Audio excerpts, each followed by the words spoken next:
Hi and welcome back to my channel. Today we have a micro brand for you. This watch, well this brand should I say, is from the company Aragon, and they've been around for almost 30 years now. I believe they're based out in Florida. This watch has come courtesy of my friend Steve over at Watch Obsession. I'll leave a link to his Instagram channel below.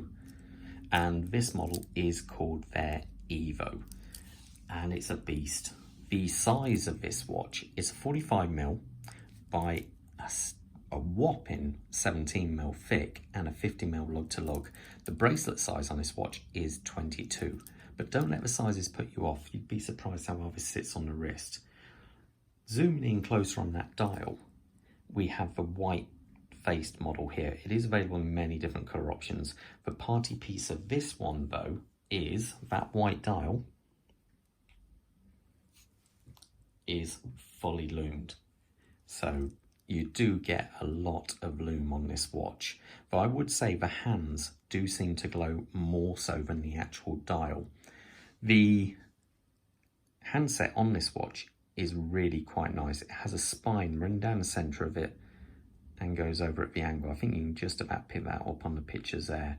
The second hand is a standard second hand, but all done in a gloss red with the luminescent on the end of it there. And I do like the fact that the date window is also in red, so you've got a corresponding colours there. The text Aragon, I'm actually surprised, does actually work well on the dial. It's not too big. It doesn't seem overpowering, say. The rest of the text, Dive Master, Automatic Professional, 200 meters.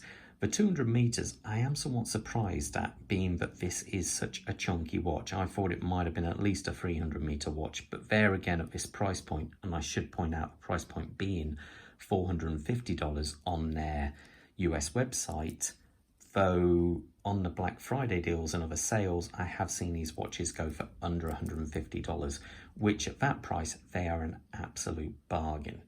Now, I do like the fact that if I can just get this, you can see the hour markers there. They've actually scalloped out the chapter ring to allow them to fit, and I think that gives it a bit more 3D look to the dial, a bit more depth, say. On a watch of 17mm though, depth I don't think is that much, that critical. The chapter ring has got, it looks to be concaved and at a 45-degree angle, but it does look quite good on this. Then as we come out, we're looking at this through what Aragon call a K1 crystal.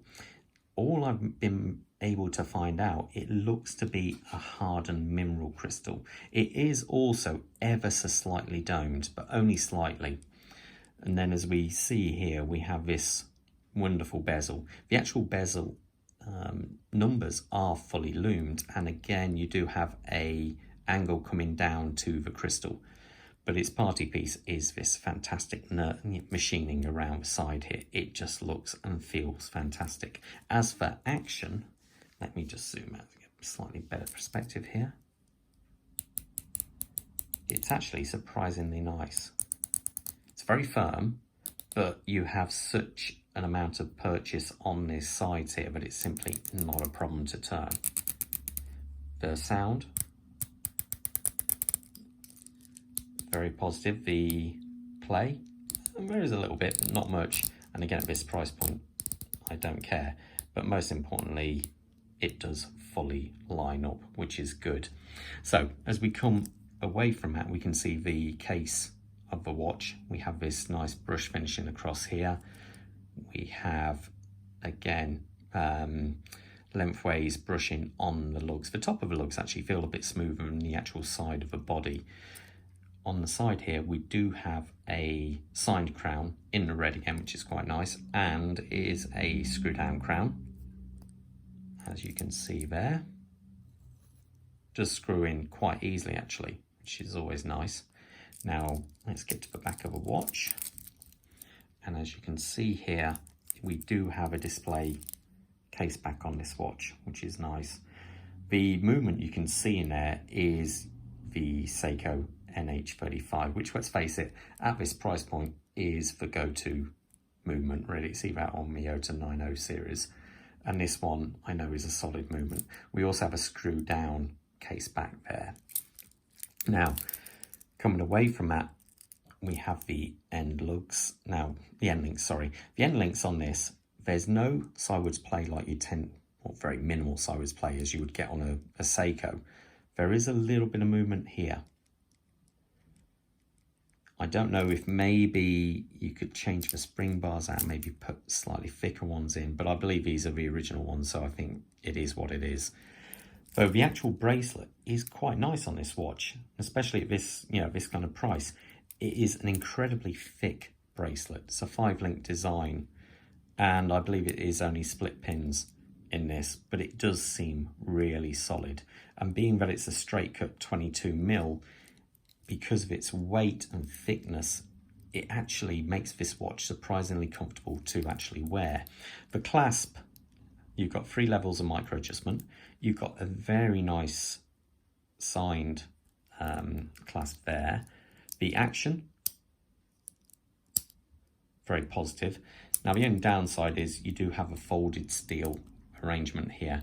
Now I've seen some of these, when you go to close them, there's so much sideways movement that sometimes you go over this part and you have to open it and try and level it out again. But this one, in all fairness, is super easy and always seems to hit its mark. So I can't fault that at all. That does actually seem quite good. Let me show it on the wrist so you get an idea what it looks like. Oh, sorry, wrist check. I'm wearing a Zin EZM13 at a minute. So let's try this.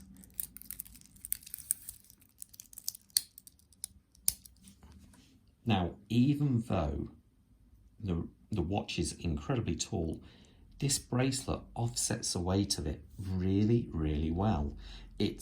I thought it would be quite uncomfortable on the wrist, but it is surprisingly nice.